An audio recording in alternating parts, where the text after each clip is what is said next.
హల్లెలూయా. మా ఆయన ఒక దిక్కు, నా పిల్లలు ఒక దిక్కు, నేను ఒక దిక్కు, వాళ్ళు తూర్పు, వీళ్ళు పడమని, నేను ఉత్తరం. ఆమేన్. నా జీవితం ఏదో నాకు అర్థం కావట్లేదు అనే పరిస్థితి ఉండొచ్చు. కానీ వాళ్ళు యేసు ప్రభు దగ్గరికి వచ్చేంత వరకే ఆ మార్గంలో వచ్చారు ఏదో కలుసుకొని. కానీ ఆయన దగ్గరకు వచ్చి ఆయన పూజించి ఆయన ఆరాధించిన తర్వాత దేవుని చేత బోధింపబడ్డారు. ఏమనంటే ఇక గడిచిన జీవితం కాదు, నీకు ఒక కొత్త జీవితం ఇస్తున్నాను, వేరొక మార్గంలో నీ జీవితాన్ని నేను నడిపించబోతున్నాను అని అంటున్నానండి. గట్టిగా తప్పకూడదు కాదా?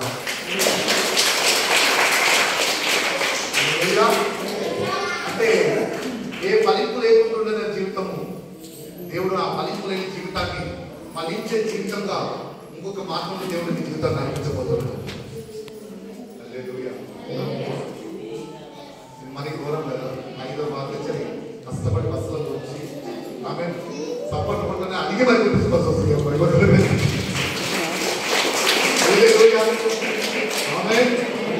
దేవుడు మహిమపడదు కాక. మీకు విషయం తెలుసా? హల్లెలూయా. ఫిష్ సముద్రంలో ఉన్నప్పుడు ఫిష్ అంటే చాపంట. హల్లెలూయా. నిద్రపోతుంది. ఎక్కడ నిద్రపోతుంది? కానీ ఐడియా ఉందా? కళ్ళు తెరిచి నిద్రపోతుంది. హల్లెలూయా. అది స్పెషల్ గిఫ్ట్. ఆమేన్. దేవుడు మహిమ కలుగుతుంది కాక. అందుకే దేవుడు అందరినీ మనందరం చాపల్లో పోతుంది. దేంతో పోతుందో అందుకే ఒకసారి నిద్రపోతున్నారు అందరూ. హల్లెలూయా అనండి. హల్లెలూయా. చూసారు? అందుకే మనం దేవుడు దేంతో పోతుందో ఫిష్. ఆమేన్. హల్లెలూయా. కాక.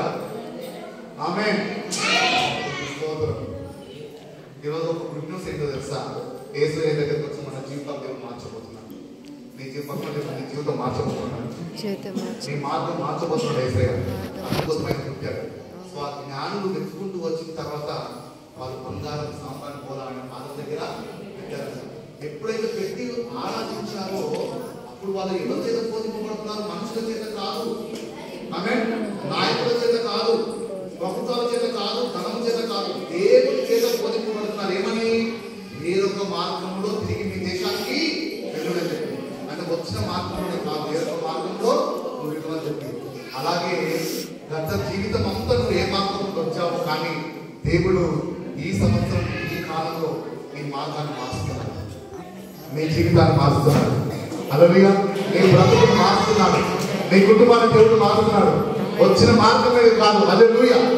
ఏమైనా ఇప్పుడు వరకు ఏదైతే నీ జీవితంలో పరిపాలన చేసుకుంటూ వచ్చిందో, ప్రభుత్వం చేసుకుంటూ వచ్చిందో, ఇక పైన ఆ సమస్యకు అంతకుండా దైవికమైన మార్గంలో దేవుడు నేను నడిపించబోతున్నాడు. ప్రార్థన జీవిత మార్గంలో నడిపించబోతున్నాడు. ఆమేన్. వాక్యం ధ్యానించే జీవిత మార్గంలో నడిపించబోతున్నాడు. రక్షణ మార్గంలో నడిపించబోతున్నాడు. ఆమేన్. హల్లెలూయా. సో ఇప్పుడు ఆ జ్ఞానం వచ్చింది యేసు ప్రభు పుట్టినది. ఇప్పుడు మా ఇక్కడ వచ్చింది ఎందుకు? యేసు ప్రభు పుట్టాడని కదా, అంతేనా? హల్లెలూయా. సో వాళ్ళు వచ్చిందే యేసు ప్రభు పుట్టిందని ఆరాధించడానికి, మనం వచ్చిందే యేసు ప్రభు పుట్టిందని ఆరాధించడానికి. వచ్చినప్పుడు నీ మనసులో ఎన్నో ఉండొచ్చు, నీ కుటుంబంలో ఎన్నో సంవత్సరం, కానీ నువ్వు తిరిగి వెళ్ళేటప్పుడు దేవుడు బోధించాడంటే ఏమనంటే ఇది మొదలుకొని నీ బ్రతుకు నేను మార్చబోతున్నాను అని చెప్పింది.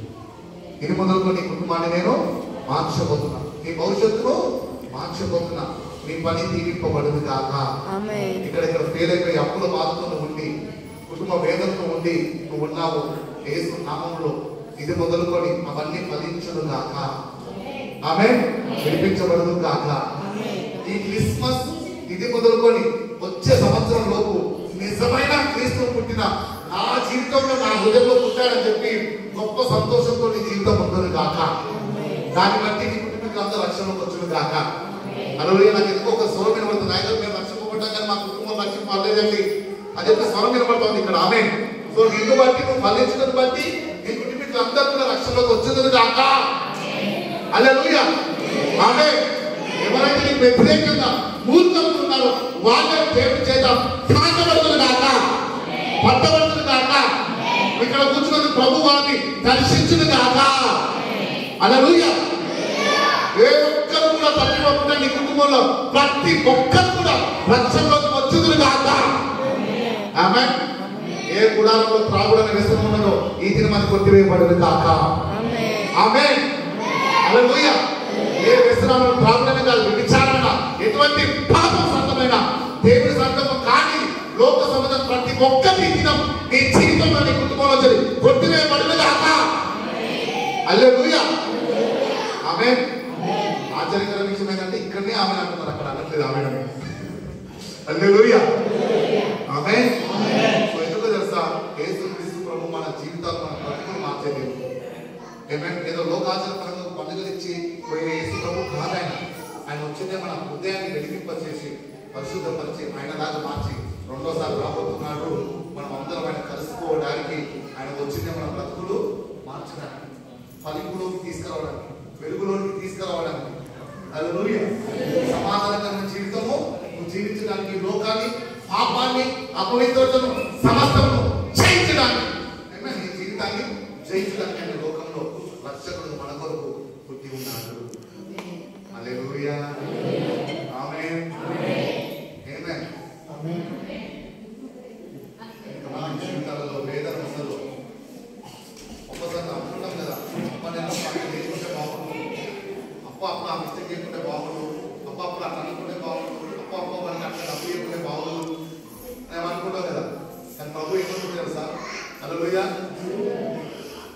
పక్కన చెప్పండి ప్రభు ఏమనుకుంటుంది తెలుసా? పక్కన చెప్పండి ప్రభువు, చెప్పండి ప్రభువు, నేను చెప్పదాకా కాదు. హల్లెలూయా, పక్కన చెప్పండి ప్రభువు ఏమనుకుంటో తెలుసా? ఆమేన్. నీ వెనుకున్నవి మరిచి ముందున్న వాటి కొరకే పరిగెత్తు. పూర్వకాల సంగతులు తలచుకునకు, మునుపటి వాటిని జ్ఞాపకం చేసుకునకు. ఇదిగో నేను ఒక నూతన క్రియను చేయుచున్నాను, ఇప్పుడే అది మొలచును. హల్లెలూయా. యెషయా గ్రంథము 43:18 ఇది వాగ్దానం. ఐ డోంట్ నో ఇది ఎవరు ఇస్తున్నారో తెలియదు ప్రభు, కానీ ఇది వాగ్దానం. ఆమేన్. మునుపటి వాటిని జ్ఞాపకం చేసుకున్నకు, పూర్వకాల సంగతులు తలచుకున్నకు దేవుడు ఒక నూతన క్రియ నీ జీవితంలో చేయబోతున్నాడు. ఆమేన్. గాయపరచారా, నిన్ను మోసపరచారా, నేను ఇబ్బంది పెట్టారా, నువ్వు ఏం చేయాలా? క్షమించు. పక్కన చెప్పు, క్షమించమని చెప్పండి. హల్లెలూయా. సో క్రీస్తు అనే ప్రేమ పుట్టింది కాబట్టి ఈ రోజు నుంచి ఏం చేయాలి? నువ్వు ప్రేమించాలి. హల్లెలూయా. సో దాన్ని బట్టి నూతన క్రియ ప్రభు నీ జీవితంలో చేయబోతున్నానంట. ఆమేన్.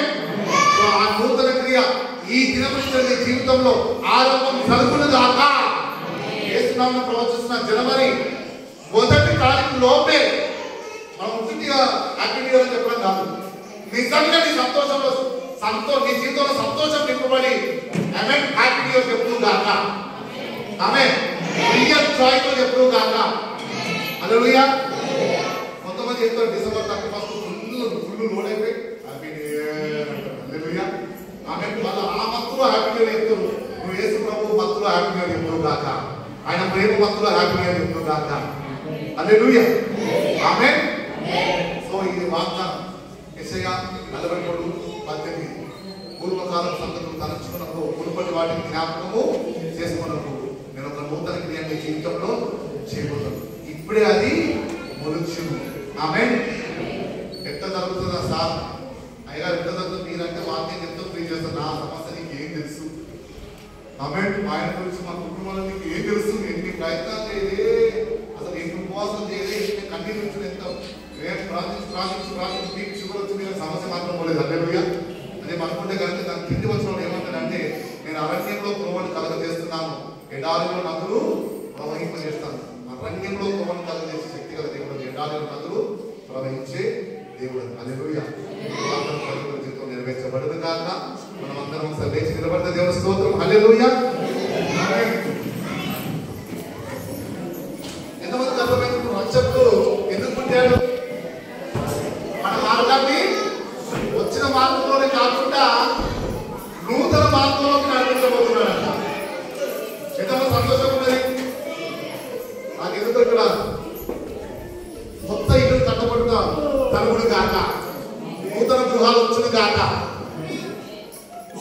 ఎవరికి ఇష్టం లేదు. హల్లెలూయా. మీకు ఇష్టం లేకుండా ఎప్పటి నుంచి అక్కడ పాస్టర్ గారు ఎవరితో ఎవరికైనా ఇల్లు ఇష్టం లేదు మాకు ఇచ్చే. హల్లెలూయా. దేవుడి మంత్రంగా మార్చేస్తుంది దాన్ని. ఆమేన్. హల్లెలూయా.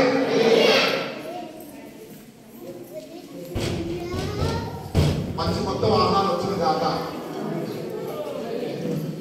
సిగ్గుపడుతున్నారు. హల్లెలూయా. ఆమేన్. మీకు విషయం తెలుసా, కొత్త అభిషేకంతో తండ్రి ఉన్నప్పుడు దైవజనుడు ప్రవక్త దైవజనుడు ఎప్పుడు పెట్టింటే ఏమైనా పరిశుద్ధులైన వాళ్ళ దగ్గర నుంచి ఈ ప్రభు ఏదో ఉత్సాహాన్ని కోరుకుంటారు, సంతోషాన్ని కోరుకుంటారు. మీరు సంతోషం ఉంటే బలం పొందుకుంటారన్నా, మీరు సంతోషం ఉంటే దేవుడు మీ పట్ల అద్భుతం చేస్తారు.